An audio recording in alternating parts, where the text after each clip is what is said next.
ए खुदावंद, मैं तुझे ही को पुकारूंगा।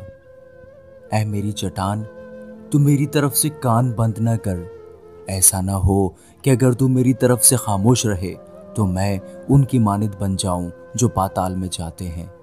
जब मैं तुझसे फरियाद करूं और अपने हाथ तेरी मुकद्दस हैकल की तरफ उठाऊं तो मेरी मिन्नत की आवाज को सुन ले। मुझे उन शरीरों और बद किरदारों के साथ घसीट ना ले जा जो अपने हमसायों से सुलह की बातें करते हैं मगर उनके दिलों में बदी है। उनके अफ़ालो अमाल की बुराई के मुआफिक उनको बदला दे। उनके हाथों के कामों के मुताबिक उनसे सलूक कर उनके किए का एवज उनको दे। वो खुदावंद के कामों और उसकी दस्तकारी पर ध्यान नहीं करते, इसलिए वो उनको गिरा देगा और फिर नहीं उठाएगा। खुदावंद मुबारक हो, इसलिए कि उसने मेरी मिन्नत की आवाज़ सुन ली। खुदावंद मेरी कुव्वत और मेरी सिपर है। मेरे दिल ने उस पर तवक्कुल किया है और मुझे मदद मिली है। इसीलिए मेरा दिल निहायत शादमान है और मैं गीत गाकर उसकी सताइश करूंगा।